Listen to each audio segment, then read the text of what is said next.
Artigo 5 da Constituição Federal. Inciso 6.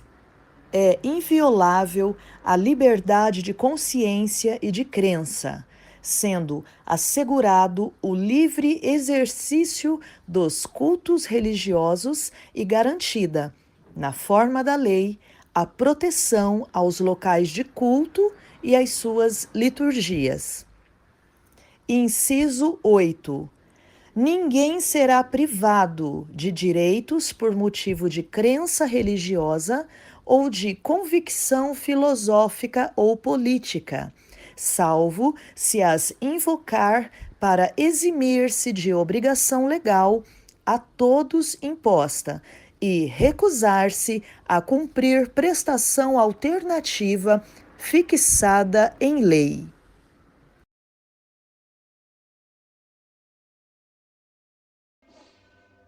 E ele pregou lá no inferno. E aqueles que acreditaram nele enquanto ele estava lá os 3 dias, aqueles que creram nele saíram de lá. Tiveram que usar a fé. Um privilégio que as pessoas tiveram uma única vez no inferno. E eles então, quem creu em Cristo saiu com ele. Ele subiu às alturas. Ele reconciliou o céu e a terra com Deus. Paraíso que estava também do lado do inferno, mas não havia sofrimento no paraíso, mas estava lá. Ele também resgatou para o céu. E o que aconteceu para a humanidade? A autoridade espiritual que estava em Satanás, a qual ele falou, tudo me foi dado, dou a quem eu quero. Então, se você me adorar, Jesus tomou dele no inferno no 3º dia. Essa autoridade, que não importa como é, também não entendo de que forma foi, mas é uma autoridade, um poder, havia um tipo de um poder nisso, foi dado então entregue à igreja, à raça humana. Ele reconciliou o homem com Deus, com o Pai. Nós temos autoridade agora, aquela autoridade que Adão tinha, retornou a nós. Diferentemente, Adão era um homem de alma vivente, desfrutava daquilo que já existia.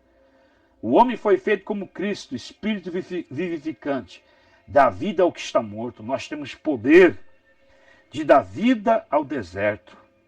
Nós somos a água mineral de um deserto, a qual nós temos a semente também, para produzir vida. Cristo deu isso à igreja.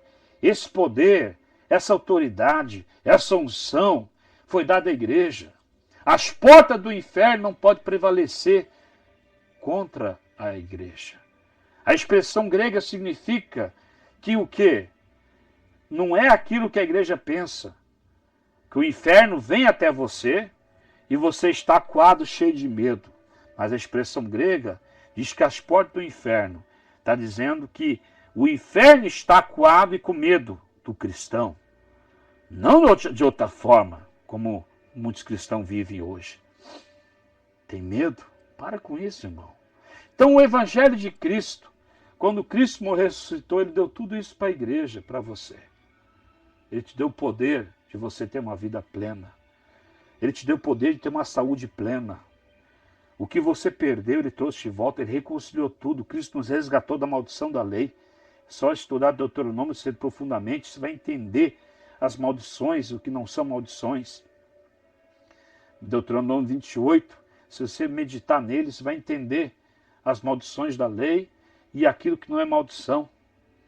Então, Cristo nos resgatou, Gálatas 3,13, da maldição da lei.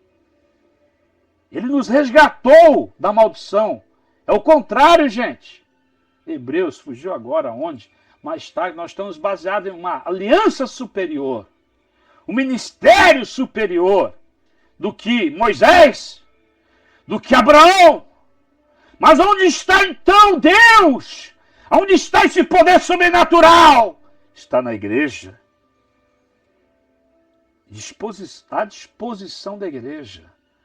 Mas para isso tem que ter fé. Tem que ter fé. Acreditar em Deus, acreditar na palavra. Voltar ao primeiro amor? Não, muito mais que isso. Voltar lá atrás da igreja primitiva. Ir lá para trás. Viajar na história. Caminhar até o passado.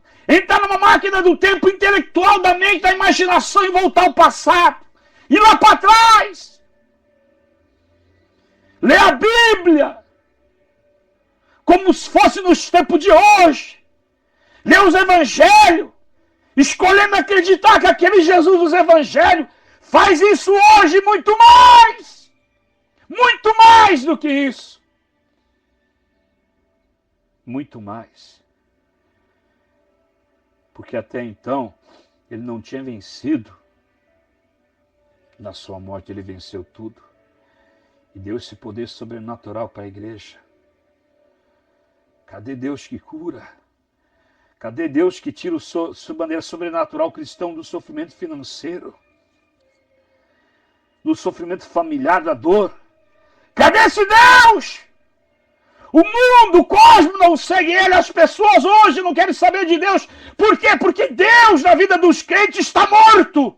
E realmente, Deus está no intelecto apenas da mente do cristão. Não demonstra Cristo para ninguém. Não mostra Cristo para ninguém na vida dele. Ele está morto. A diferença de seguir a Cristo e não seguir, praticamente hoje, por causa da igreja, não tem diferença. Mas o Evangelho, esse Evangelho que estou apresentando aqui, que eu apresentei em poucas palavras, em resumo, morte e ressurreição de Cristo, para que você recebesse poder e fizesse diferença nessa terra. Se você apresentar esse Evangelho para as pessoas, se você viver ele, as pessoas verão o poder de Deus. Verão o poder de Deus. Verão a unção do Espírito, o sobrenatural de Deus na sua vida. Hoje o crente ora e parece que nunca é respondido. E a Bíblia promete aquilo que ele pensa, nem pede, Deus quer dar em Efésios 3, se você estudar lá. Aquilo que você nem pensa, nem pede, Deus vai te dar, está escrito. Hoje o crente pede, ora, faz campanha e não recebe. Está entendendo? Mostra a tua fé com obras, com resultados. O outro mostra a fé sem resultado. Mostra a tua fé onde Deus atua. E o outro mostra a fé onde Deus nunca responde. Se perguntasse isso hoje para as pessoas, infelizmente as pessoas iam apresentar, e a maior desculpa, não é a vontade de Deus. A maior hipocrisia hoje do crente, a maior hipocrisia de igrejas hoje, eu vou apresentar isso depois no governo moral de Deus, como é que funciona o governo moral de Deus. Futuramente vou fazer um estudo para vocês. Por que Deus não abençoa muitas pessoas? É fé. Eu vou apresentar bem corretamente esse negócio, essa palhaçada que as pessoas pregam, que vive seguindo hoje, é um absurdo, os crentes que a gente conhece, que eu conheço, infelizmente, na minha região pelo menos, não sei na tua, se eu estou julgando, me perdoa, mas na minha região, assim, Deus não abençoou porque não quis, Deus não quis, interessante, tudo Deus não quer, e é interessante, 100% da vida desses caras que eu conheço, Deus nunca quer, tá entendendo? E ele fala assim, aquela fé falsa, né? Aquela fé sem responsabilidade que o cristão gosta de seguir. Não é essa fé que Paulo falou. Para que essa fé de você não se baseasse na sabedoria humana, mas no poder de Deus. Não é no bonito da filosofia, da ideia, da Bíblia ou da pregação que Deus está. Ou daquilo que você segue. Mas do que Deus realmente disse que Ele é, o que Ele faz.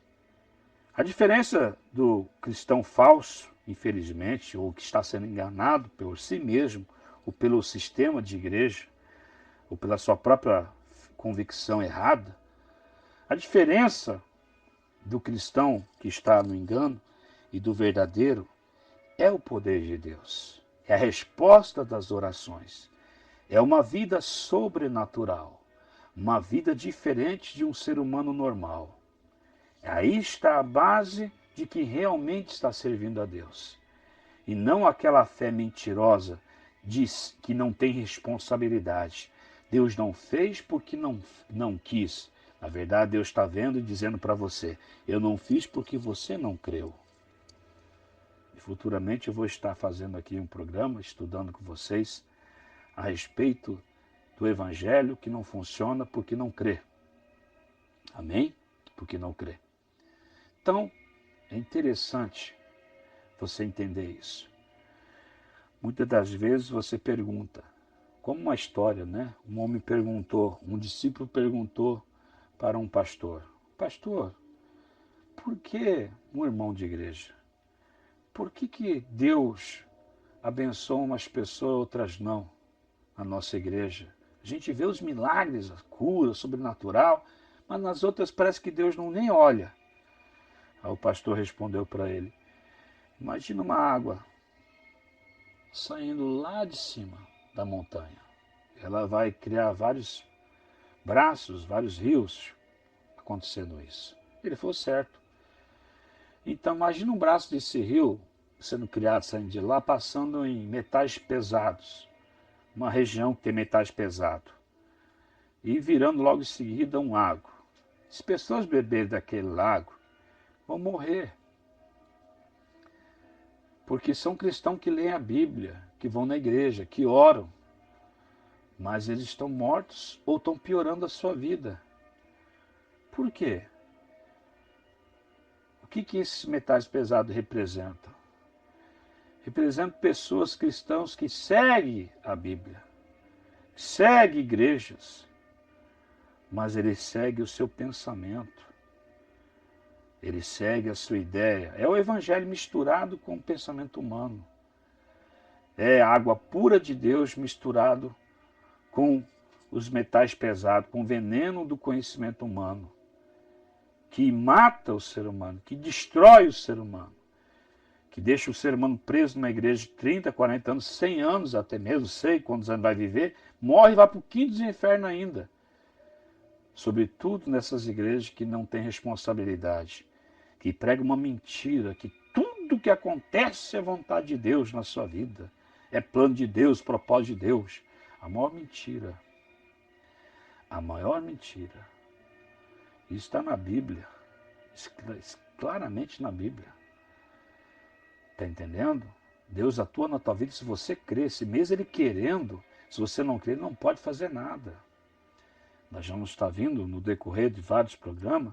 Estarei explicando para você entender melhor, falar mais simples, explicando para você sobre esse assunto dentro da Bíblia. Hoje só quero apresentar o fundamento do Evangelho, que é Cristo, puro. Mas se você quer ver resultado na tua vida, um milagre, você tem que crer nesse Jesus que eu preguei, que Ele morreu e ressuscitou por você. Não importa se você não crê que Ele desceu ao inferno, algumas fé não crê, não importa. O importante é que Ele ressuscitou, reconciliou o céu e a terra. Então, você tem que crer que Ele reconciliou, veio te salvar. Só que crer que Ele é o Deus do sobrenatural. E se o cristão não tem o sobrenatural na vida dele, está bem explícito na Bíblia isso. Se ele não tem o sobrenatural de libertação do pecado, de transformação moral, de transformação, de influência na sua vida familiar, financeira, ainda que ele seja perseguido pelo sistema, pelo corpo, pelo mundo, ele tem que ser perseguido na verdade. Se o sistema persegue, Deus influencia esse cristão tem o sobrenatural. Realmente ele está na fé viva. O que não tem o sobrenatural, resultados sobrenaturais, ele está seguindo uma fé morta, uma ficção, uma mentira, um engano. Não é que a palavra de Deus não tem poder, ela está misturada com os metais pesados, com o teu pensamento, com a tua ideia, com a tua maneira de interpretar a Bíblia. Ou você segue mais a teologia de que os homens escrevem da Bíblia do que a própria Bíblia. Está misturado com pensamentos humanos, racionais, andando junto. Se a ciência aprovar isso, então a Bíblia está certa. Que é isso? A ciência serve a palavra de Deus, deve servir. Não o contrário. Mas o ser humano é assim, meu amado, minha amada.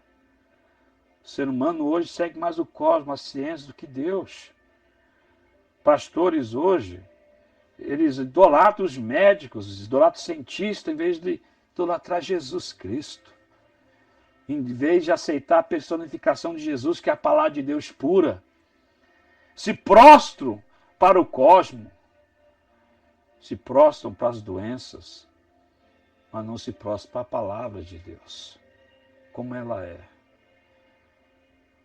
O Evangelho, para você ter o poder, a unção do poder do Evangelho, você tem que se esvaziar, como diz Paulo no início de Coríntios 3, 1 Coríntios 3, se esvaziar da sabedoria tua e da sabedoria humana. E ficar firme na sabedoria de Deus, que é simplesmente acreditar no que Cristo é e pode fazer. Por isso ele diz que as crianças, venham minhas crianças, porque dela é o reino dos céus. A criança acredita até em Papai Noel. É isso que eu estou dizendo para você, essa fé simples. Essa fé simples que você que está me ouvindo perdeu. Há muito no passado, quando era bonito, você cria, acreditava que Deus fazia tudo. E hoje, frustrado por algumas questões humanas, racionais, da sua própria mente, existe resposta por que você foi fracassado na sua vida de conduta cristã. Você ficou frustrado, não acredita mais. Mas é aquela fé simples que Deus quer. Ele quer te guiar no conhecimento correto para produzir o milagre. Não leiam mais a Bíblia com teus olhos. Usa o filtro dos olhos de Deus e não o seu. Aceite a palavra de Deus como ela é. Aceite a Bíblia como ela é. O que está escrito é verdadeiro. Aceita aquilo que tem. Olhe com os olhos de Deus a palavra de Deus. Olhe, diga sobretudo nos evangelhos. Nunca vi na Bíblia uma pessoa que chegou a Jesus, pediu algo que queria, e Jesus falou, não quero fazer. Eu vi ele não conseguindo fazer o que as pessoas queriam, porque não tinha fé. Outro dia eu falo sobre isso. Ele tentou curar, fazer milagre, não fez milagre nenhum. Mesmo tentando, curou algumas pessoas de doença hoje na transliteração, que tem doenças psicossomáticas, ou seja, gastrite, dor no corpo por preocupação. Só isso que ele conseguiu curar, milagre mesmo, cego, estava lá, mudo estava lá, não fez nada, não pôde fazer nada. Mesmo ele querendo, sendo todo o poder do Criador do céu e da terra. Meu, a tua fé que você tem ouvido até hoje está muito errada.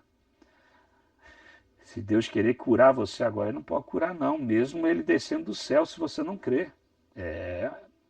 Estou falando para você. Não, eu vou provar depois, fica tranquilo. Não é hora. Tem muito programa aí que eu vou fazer para você ouvir a palavra. Mas eu passei um pouco do resumo do Evangelho hoje para todos vocês. Não quero arrumar briga com ninguém. Quero apresentar o Evangelho. Para você que é ateu, que está me ouvindo nesse momento, talvez você não crê realmente, ateu não crê em Deus, não tem problema. Mas as ideias do sistema moral de conduta, de pensamento positivo, que a Bíblia esclarece, ela é legal. Dê mais atenção para ela. Se você não acredita em Deus, então não tem problema. Mas pelo menos a conduta moral, a ideia, dá uma atenção para isso. Para entender, porque isso muda a humanidade. Amém? Dá uma atenção. Talvez assim você também compreenda um pouco de Deus. E acaba acreditando nele, ou simplesmente reprovando de maneira, né? Aí você vai ter teu argumento no final. Mas não deixe de ouvir o que eu estou dizendo e prestar atenção. Amém? Não estou aqui para levar o evangelho para aquele que não tem fome, não tem sede. Estou aqui para levar o evangelho àquele que necessita. Sendo cristão ou não cristão. Agora, se você quer se tornar cristão, entregar sua vida a Jesus Cristo, ele morreu por você, para que você venha aceitá-lo como Senhor e Salvador. Quando você aceita Jesus, teu espírito nasce de novo. Você recebe o poder de Deus. A matéria espiritual tua, que está destruída, ela nasce, ela recebe uma nova matéria, a matéria do Espírito Santo. E literalmente acontece isso. Teu espírito se torna a mesma matéria que o Espírito Santo é. E a unção de Deus abre um caminho de comunicação com Deus. Você se torna salvo. Se você quer isso, nascer de novo, faça oração comigo. Senhor Jesus, eu creio no Senhor, te aceito, eu acredito que o Senhor morreu e ressuscitou. E creio que o Senhor pode mudar minha vida, mudar minha história. E te aceito como meu único e suficiente Salvador. Tenha piedade de mim. Perdoe meus pecados. Mostra para mim cada vez mais o que é certo e errado. Me guie no caminho certo no meio dessa humanidade. E eu quero ser diferente aqui. Quero ver o teu poder se manifestando, para que eu possa mostrar para as pessoas quem o Senhor é. Um Deus vivo, não um Deus morto. Um Deus que comprova e prova a existência através da minha vida. Então, Deus, eu te aceito como meu Senhor e Salvador. Te aceito, Jesus Cristo. Que teu Espírito Santo faça morada na minha vida a partir de hoje. Eu preciso. Que a tua unção possa estar operando em mim. E que o Senhor possa me guiar cada vez mais para que eu entenda e compreenda o Pai, o Criador de todas as coisas. Que eu entenda quem é Yahvé, quem é o Deus Pai. Que eu entenda Ele, que o Senhor possa me guiar pelo teu Espírito, Senhor Jesus. Me salve, me salva. Amém. Amém? Que Deus abençoe todos vocês, em nome do Senhor Jesus Cristo.